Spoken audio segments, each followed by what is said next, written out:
Well, hello racing fans, welcome to our Gallop TV preview show for Saturday the 21st of September. We're at the Big T, we're on the inside track, and of course we are racing alongside Hollywoodbets Durbanville. So what's on the go at Turffontein? Well, there are 9 races carded, and just looking at the times to give you a guide, because you need to look sharp. With a double header on this Saturday, 10 races Hollywoodbets Durbanville, 9 races at Turffontein. The first at Turffontein begins at 12:05.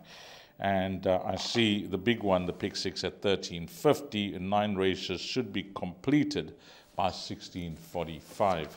So we welcome Alistair Cohen onto the show, and I think a good way to kick things off, Alistair, will be the Hollywoodbets Punters Challenge competition, something that we all love, us racing fans.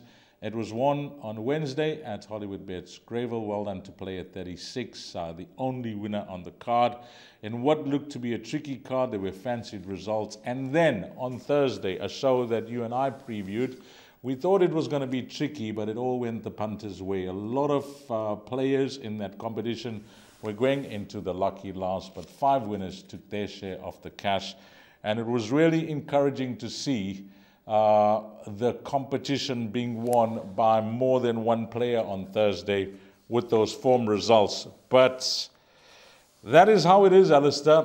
It can be done.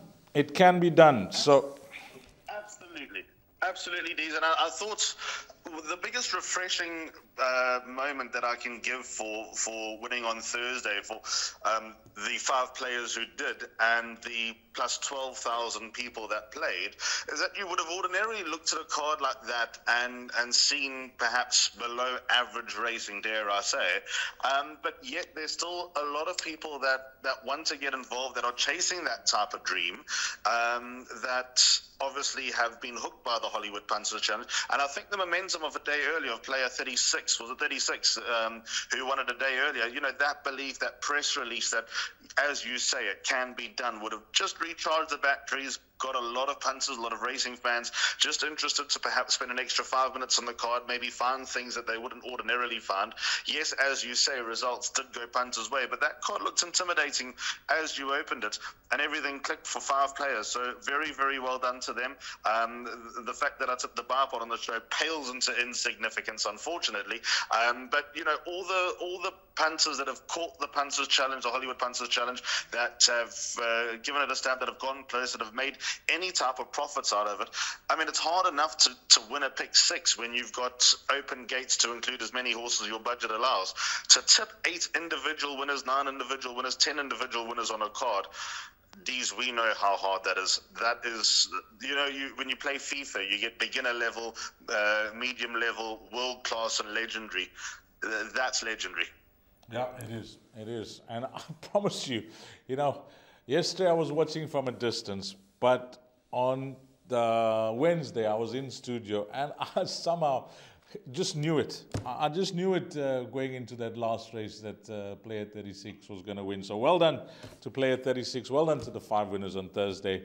And let's hope that trend continues over the weekend. But it looks tough at Hollywoodbets Durbanville with the 10 races. That looks impossible. But nothing is with the Hollywoodbets Punters Challenge competition. Could it happen at Turffontein? Well, let's go. Race number 1 over 1,000 meters. It's a graduation plate. And as we bring up the field, this is the way they're betting. Number 1 at 7-1. Number 2 at 2-1. Number 3 at 9-2. Number 4 at 3-1. And number 5 is at 2-1. I'm really encouraged by the way we kicked things off, but I'm actually disappointed that this race was not part of the exotics. I don't know your thoughts. Maybe that's a topic for discussion on another day. And how do you see race number 1? Just going back to the whole Hollywood Punters Challenge, just revisit that quickly. I do think it's possible to catch it at Turffontein on this Saturday. For what it's worth, there is some rain forecast. It is very, very grey at the time of recording in Joburg, from what I'm told. And there is a forecast for rain through the afternoon into Saturday. But you know what? That'll be needed. It is so dry in Joburg. As you know, I got back to Cape Town on Wednesday. It's been very, very dry. So the rain will be welcomed. Hopefully it's not too bad. and it doesn't throw a spanner in the works. But yes, Hollywoodbets Durbanville looks tricky. Turffontein looks a little bit more straightforward. Going back to race number 1, I think the fact that we got 3 Johan Janssen van Vuren horses in the race and sort of nitpicking which one might be the right one is a bit of an angle here. I'm going to take the judgment that number 5, Master Casper, right now over 1,000 meters is the right one. He's a half-brother to Master Archie, Grade 1 winner of the computer form sprint, that we know. Dees, I thought he was undone simply by a better 1,000-meter out-and-out sprinter in the form of Elman C last time out, but there was no disgrace in that. If you go back to his penultimate start, finishing a length behind the Specialist went closer Grade 1 level. I believe the Specialist will be a big runner in the Betway Spring Challenge, which is only 2 weeks away, by the way. Master Casper finished second there. Impact Investor, Don't Judge, who came out and won, were behind Master Casper. So I think there's enough going for the Samango Kamalo ride with 55.5 kilos, no less.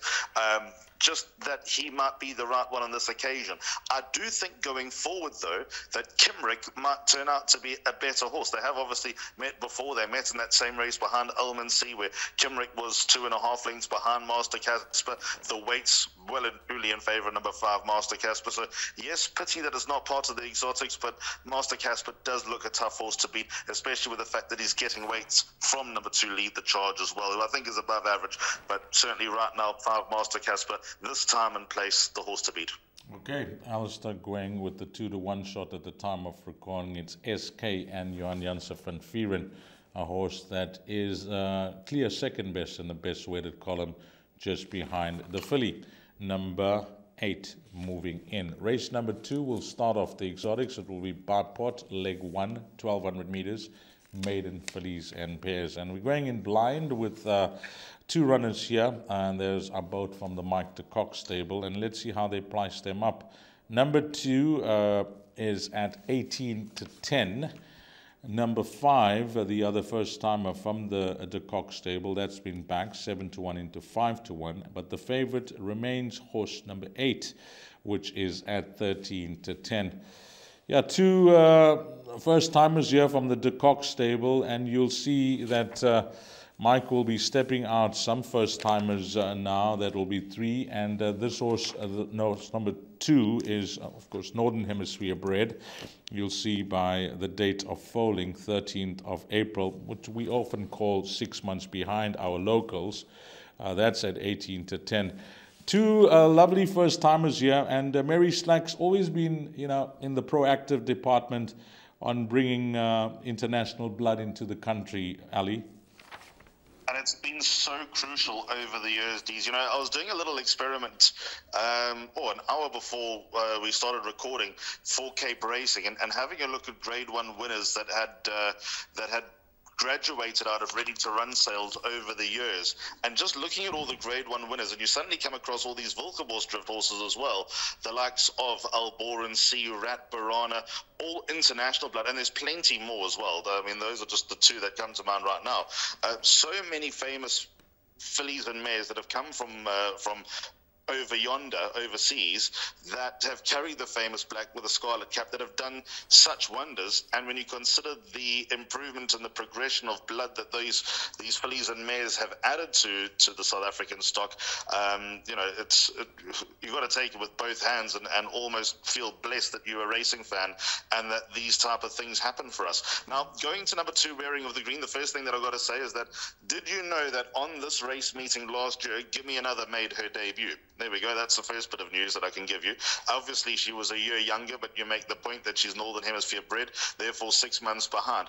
Now, I remember when Rishi Prasad was here for the World Sports Bet in Cape Town Met, there was a king man who ran in the colours of Lady Laidlaw, and he made the point that, yes, they're very, very good progeny, but when it rains, they grow an extra leg. So the forecast is set for number 2, Wearing of the Green, certainly for the Sting to be out of the ground, so that's a step in the right direction. And then plus, we've got the whole Wilkeborst drift de Kock coupling, and I'm sure Gavin Larina would have been the man that made his decision as opposed to Keratila Kechedi, and he's gone with number 2, Wearing of the Green. So there's enough clues there, and how good does she have to be to win? Not very. To the eye, number 8, Poplar Park, made a very encouraging debut. There was support for her on debut from 10 to 1 down to 4 to 1. Probably wasn't a very strong field. And going through the halfway stage, I wondered what on earth people were getting at with number 8, Poplar Park. She was all at sea. She was nowhere. In fact, it looked awful. But over the final 400 meters, she stayed on very, very strongly behind Autumn Fast. So she'll make a lot of improvement because she cannot be any more green. She cannot be... things cannot go any worse than what they did for Poplar Park first time out, so she'll step forward significantly. So in the buy pot, I honestly think that we can banker one or the other. I'd be inclined to lean towards the experience, but if there is support for number 2, Wearing of the Green, and if the De Kock press release in the morning speaks volumes of number 2, Wearing of the Green, I might sway, but at the time of recording, I'll always go towards experience. Okay, we are siding with the Gavin van Zelsmaat, but again, I point you in the direction of the betting. Number 7, Greenhouse, 7 to 1 into 5 to 1. And if there's follow through on that horse, then we'll see. But the guys on course will obviously try their best to bring us some information regarding both those first timers. So maybe you can wait for as long as possible before filling in leg 1 of that bar pot. Race number 3 starts off that place accumulator, maiden plate over 1200 meters. And number 8 is a scratching here, Alistair. So we've got 7 runners that go to post. Horse number 1, Sutherland, is at 28 to 10. Number 3, Tiger Storm, who couldn't get it right in the Work Riders last time out, is at 17 to 10. Number 4 at 5 to 1. And horse number 6, Inspector James, is the 2 to 1 shot. It's quite tight when you have a look at that betting. 17 to 10, 2 to 1, 28 to 10. I don't know how many horses you will be suggesting for leg 1 of the PA. I've narrowed this down to 3 winning chances, therefore 2 horses in the place accumulator for me. Of the 4 that are very much alive in the market, the horse that I'm sidestepping here is Gavin Lorena's ride, number 3, Tiger Storm, despite being very near the top of the board. You made mention of it, couldn't win a Work Riders last time, and I'm not sure that form line's going to work out all that well. I much prefer the other horse in the silks, number 1, Sutherland. So my 3 winning chances are 1, 4 and 6, but in the PA, 1 and 6 are the numbers that I'm going to go in with. Let's start with number 1, Sutherland, a half-brother to Thunderstruck, the son of Silvano. I thought he would have needed his last run. The market suggested he would have needed his last run. He might have needed his last run, but he actually ran a very good race on the back of a 6-month layoff. The second horse, therefore the horse that finished half a length in front of him, Confederate, came out and won, and perhaps crucially, a horse that finished 10 lengths behind him in the form of Arimataja came out and won. Now, I know that was a very weak maiden that Arimataja won, but the point is, it won, and it wasn't a backer as well, so maybe that is a little bit of food for thought. But I think Sutherland's going to come on with that run under the belt and probably put up a very, very close to winning performance at least. So I have a lot of respect for Sutherland. I think that he'll go close. And then number 6, Inspector James. I mean, he just stands out, doesn't he? Samango Kamalo takes a ride for Johan Janssen van Vuren. 2 very fair runs. He's obviously getting better and closer all the while. Ran a good race to Karate Kid last time. I know my colleague Nico Kritsiotis thinks that Karate Kid is a horse that's got a few wins in the tank. So maybe all that bodes well. And I think that those are probably the 2 safest options. I also think number 4, Antonio Gaudi, will not be disgraced. He's the last of my winning chances in this race. He's just slipped by the wayside when it comes to my place accumulator selections. But if you are looking for an alternative, it could be him. But to be honest, I don't think you'll need that alternative. Happy with 1 and 6 in the PA. 1 and 6 in the place accumulator. I think that is good enough. Yep, race number 3. Then on to the big one, race number 4, the pick 6. You'll need to jot these times down, racing fans, because it's 2 race meetings on the go now. And we Hollywoodbets Durbanville, it's the big T, and this pick 6 begins at 1350, 10 to 2. 1800 meters. This is a maiden plate for 3-year-olds, so we will see how they go here amongst the age group. Number 1, Roman's Revenge, is priced up at 7 to 10. Alistair, maybe you can lend your thoughts on the fixed odds betting market having this one in the red. Number 2 at 8 to 10. Because number 5 is trading at 18 to 10, and I was actually leaning towards that horse as my top choice, but we'll be taking on the 7 to 10 shot here from the Tony Peters stable. Between these 2 runners, could that be the outcome of the pick 6? Well, the pick 6 is my suggested bet, and I've gone in with 2 horses. I see it very, very closely to the way that you do. I think 7 to 10 is very, very tight for number 1, Roman's Revenge, who's had a few chances since getting to Joburg, been 2 good runs from the Son of Fire away. There's nothing that we can take away from number 1, Roman's Revenge. He looks like he's ready to win. He's just likely to go close, if not winning. He's got the right profile to just about win this race. But number 5, Jaham, under Gavin Larena, interesting horse, because I thought on debut he would run well, and because it was a weak maiden, and it was an awful run, to be honest. I was not encouraged at all.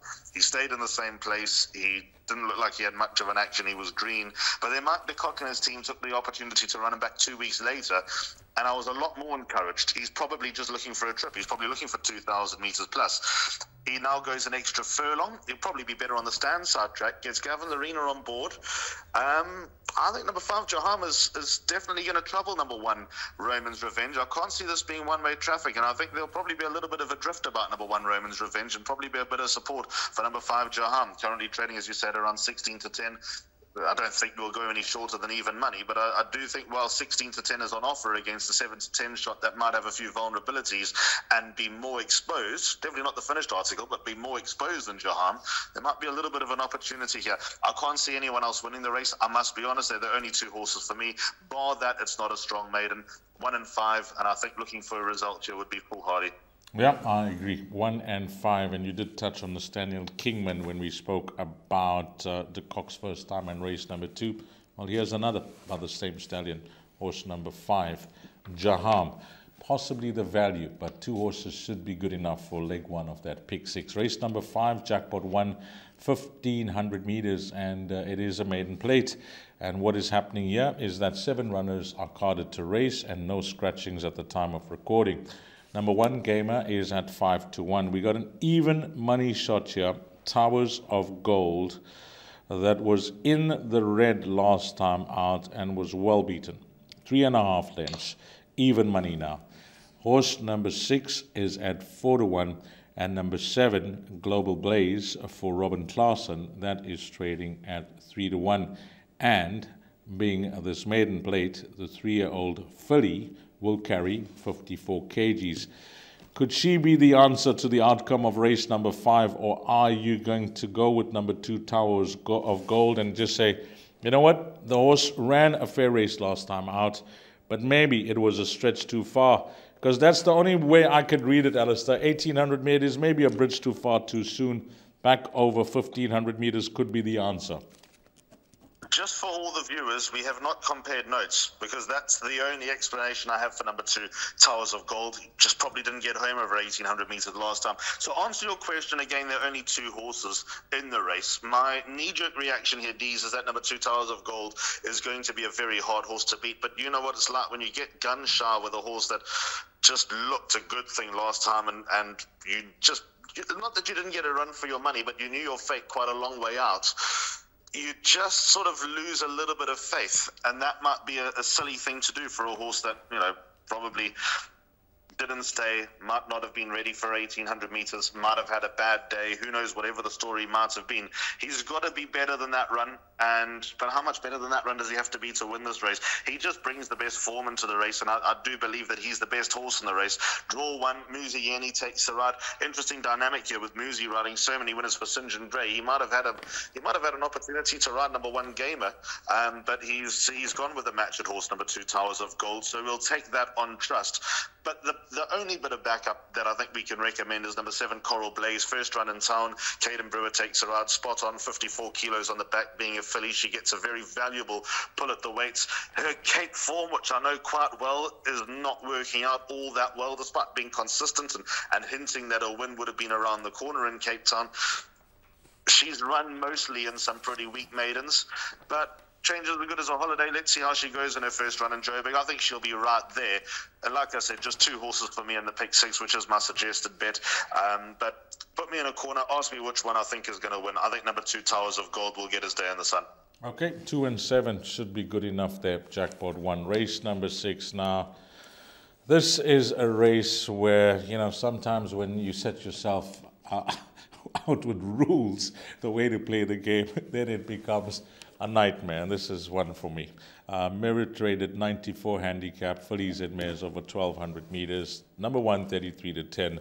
Number 2 is at 5 to 2. 3 at 7 to 2. 4 at 7 to 2.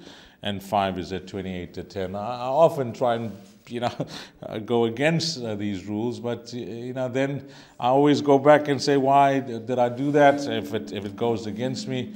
But this is one of those rules race for me, Alistair, because there's 6 runners and I just can't. I can't bring myself to just put in 3 runners. So it's a field race for me.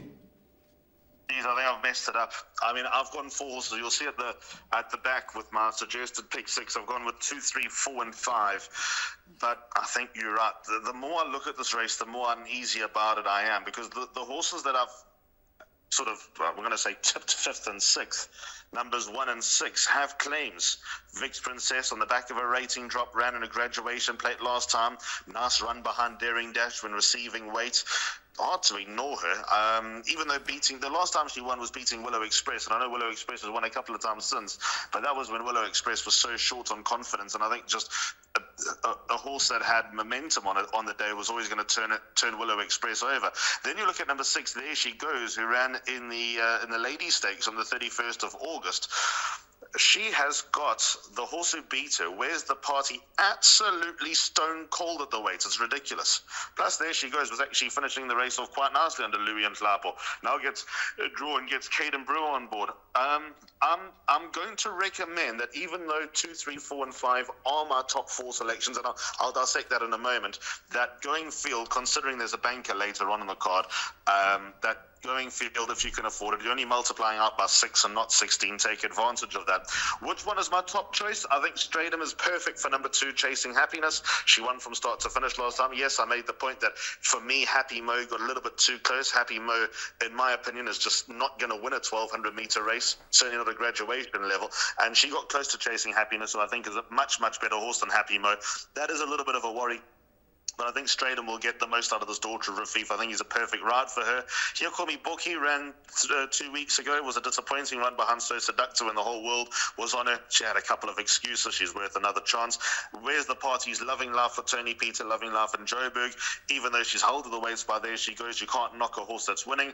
And So Seductive is not without a chance, especially on her penultimate run. Might not look good, but she ran next to a horse rated 115 in the former Time for Orchid. So there's a little bit of food for thought. I know that's not simplified matters. Top choice number 2, Chasing Happiness, but there are a lot of traps in that race. Yeah, that's the way it seems. It just seems like you're either gonna, but whatever the result, the way they are betting, I think whatever the result, the tickets are going to be widespread. And you'd think that number 6 is going to have the least number of tickets. Whether it's a big number of tickets that's going to be, between number 6 and the balance of the field, I doubt it. So I would say that the field looks the best option here, because tickets are going to be well spread. Whether you're going to be dropping a more fancied runner than number 6, I don't think it's going to be that much of a train smash show. Rather just be safe here in race number 6, which is the start of Jackpot 2, and include the field there, because I don't think it's going to make much of a difference. It's just going to reduce the cost of your perm if you manage to narrow it down, which could be a big bonus. Race number 7, Fillies and Mares over 1,200 meters. It's a D division class. Fillies and Mares 80. Number 1, Lovegrass at 7 to 2. 2, Nettleton 17 to 10. Horse number 3, Golden Aspen at 9 to 2. Number 4 at 8 to 1. Blinkers on for number 6. That's at 5 to 1. Then we got number 7, Heirloom, who I continue to follow, whether it's exotics or place accumulators or bipods. That is trading at 8 to 1. Number 8, Time to the Moon. That's been backed 25 to 1 into 16 to 1. And there is some money for Candace Dawson's runner. And I think it will be the boy that follows the Gin. The Gin, no win. That could have been an Alamite Strike for somebody out there that said, I'll take that Alamite Strike. I'm not interested in the recent form, but the Gin is on. So I'll take the 25 to 1. It's amazing how, we get to meet the racegoers and the punters over the years, Alistair, and the old school of thought that still exists amongst the diehards. They Sickford and Joburg, aren't they? Spot on with the gin, with number 8, Time to the Moon. And there have been a lot of people that are sharp and pick up on these things that it actually clicks for. Unfortunately, with number 8, Time to the Moon, she's going to need the run. 170 days off the track. First run for Candice as well. The last time she was seen at the racetrack, she didn't go down to the start. She lost her certificate. So Candice has worked very, very hard on number 8, Time to the Moon. The win would be her actually racing. That's the bottom line. She gets down to the start, the gates open, and she's somewhere in the race, jumps with the pack, and she has a good blowout. That will be the achievement for number 8, Time to the Moon. So absolutely no expectations for the person that's taken 25 to 1 and punted into 16 to 1. I promise you, I will shout her home simply because my wife trains it, but expectations are low. And she's not all that bad, by the way, number 8, Time to the Moon, but she is going to need the run very, very badly. And with all her troubles, first things first, let's not put the cart before the horse. So 1, 2, and 3 are my pick 6 numbers here. I've gone with Lovegrass, Nettleton, and Golden Aspen. Nettleton, my top selection. I think that she's just set up here over 1,200 meters, 2 starts for a win in a second. Bling takes Sarad. She was beaten by Turbo Power. She was a filly taking on Boys at her last start. She obviously didn't disgrace herself. She ran a lovely race. She gave her all. She hit the front 400 meters out, and she was outrun by Turbo Power, who I know ran subsequently, but the saddle slipped. Ignore that run. It might look ugly, but they're valid excuses that Turbo Power brought just a week later. So number 2, Nettleton, and she also loves the fast going as well. By the looks of things, she's been thriving during the winter. She's going to be a big player. 1, Lovegrass. Don't know what to make of her. She's always been a bit of a dainty filly. I remember when she won her debut on the 5th of December, Johan Janssen van Vuren was straightforward and said, I thought she'd come early. She was laid back, had to lay back off her. She's a small little filly, the daughter of Give Me the Green Light. Will there be any more of her? He was a little bit dicey. She got disqualified at her penultimate start. That was with the press release from about a month ago that you can read up on. She gives weight away. It's not going to be easy, but at least she's probably less exposed than the other horses. That's why I've got a little bit of time for her, although I much prefer the Stable Companion. But this is interesting here, Dees. Number 3, Golden Aspen. I've always pigeonholed her as a horse that's just better in wet going. Cornet's Beast will disagree with that. She's had a very good time of it, sort of, when the grass has gone brown in Joburg this season. Marco van Rensburg takes her out. She's not the easiest mover on the way down to the start, but with the prediction of rain around, I still believe that she's a length better and softer going. So put her into your play. She's a dangerous mare, this number 3, Golden Aspen. And if she comes up fresher than what she normally does, she'll trouble them, because on her day she's as good as these fillies, and since her rating's gone up for all her wins, she's maintained her form. Again, can't knock number 3, Golden Aspen. So I think the winners come from those 3 horses, 1, 2, or 3.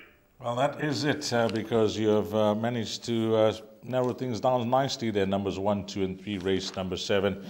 And if you are wondering out there, why we always seem to make a big thing about the gin and no win, etc. Well, we obviously know that the Alamites are on. It's not steel shoes or no shoes, but we get excited about this because it wasn't part of the declarations before, and it wasn't even in the form guide. And there are lots of lovely stories that make up our racing when it comes to back in the day. And please, when you're on course and you want to listen to some of those stories, I'm approachable, because I've heard a few of them, and they are fantastic stories on how we got the cash with the Alamites. Race number 8, 1,600 meters. It's a progress plate, and 8 to 10, number 1, Barbaresco. I'll tell you what's happening in the best weighted column. Number 2 at 8 to 1. Number 3 at 7 to 1. Number 4 at 5 to 1. Number 8 at 5 to 1. And I'm sure Alistair Cohen has also heard a lot of stories when it comes to the no gin, no win. Number 1, Barbaresco, 8 to 10, Alistair. We know that he was a very smart 3-year-old. He is loaded with ability, but he's certainly not a straightforward horse. I'm not saying that ability-wise, I'm not doubting it, but Simanga Khumalo will be riding him for the first time, and we've watched most of his races throughout his career. He takes a ride where he wants to be boss, doesn't he? I think that's a fair way of putting it. I don't think he's complicated. I don't think he's naughty. I'd quirky is probably the word. But what I can pretty much guarantee that Samanga would have worked number 1 Barbaresco.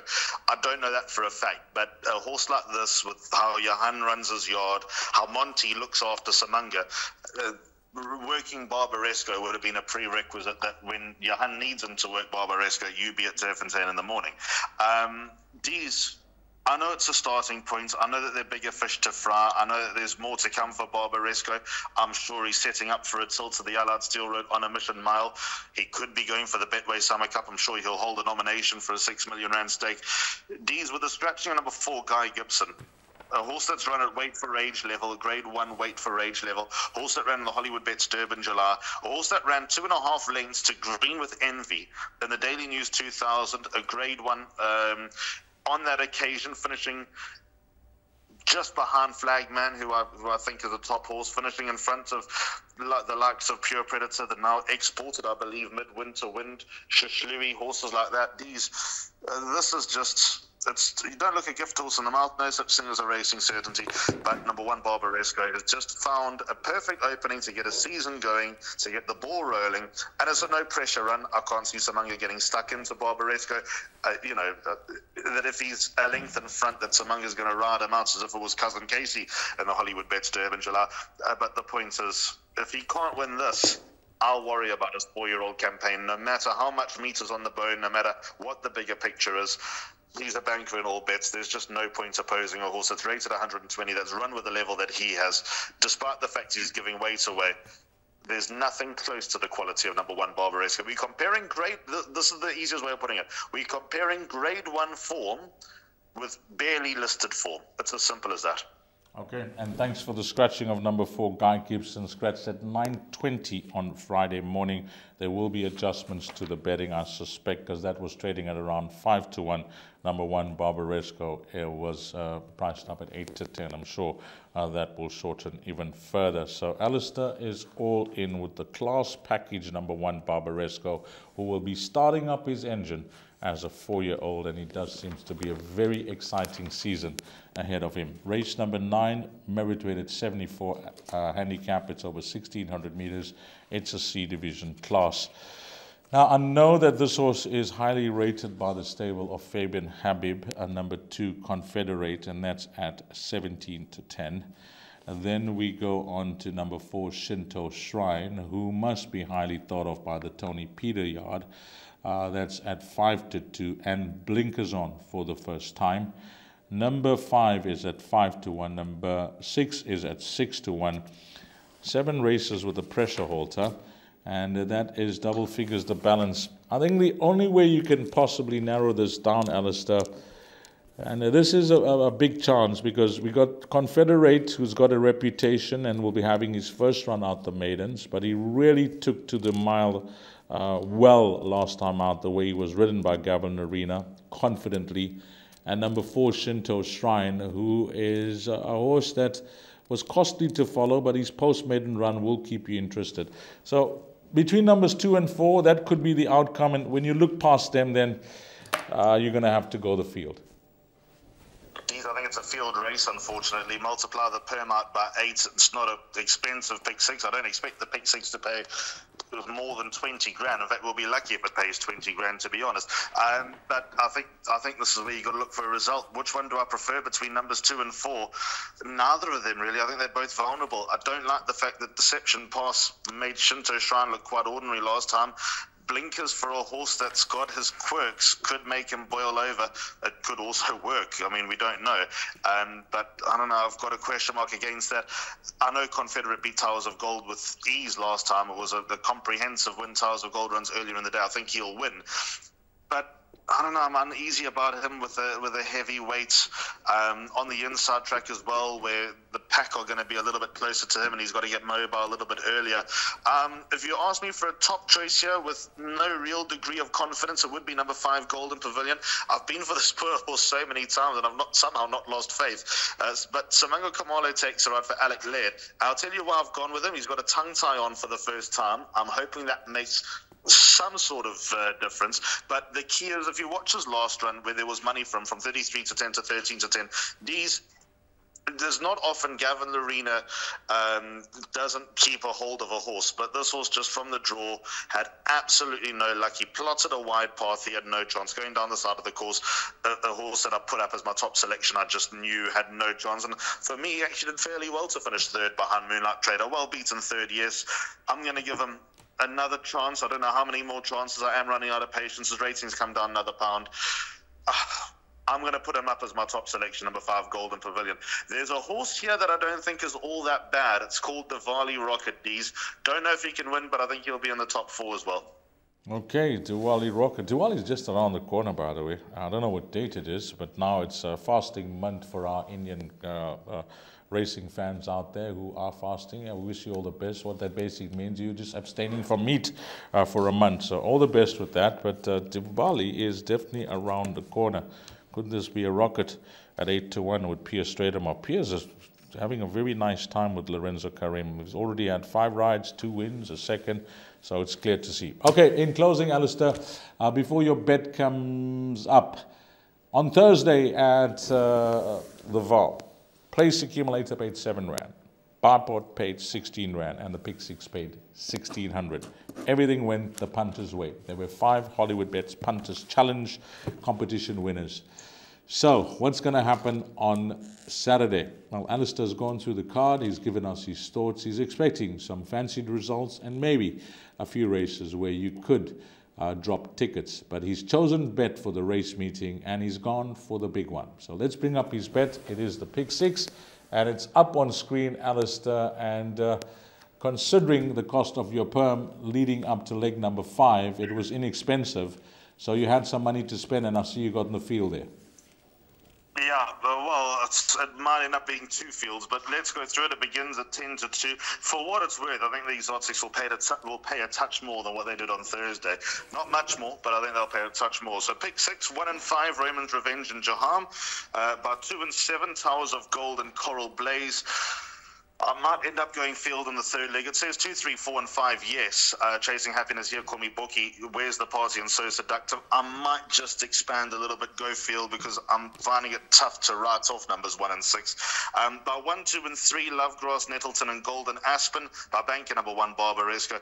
And it might be an element of laziness when I looked at that race and just didn't like the 2 at the top of the boards too much. I went field in the final leg, multiplied by 8.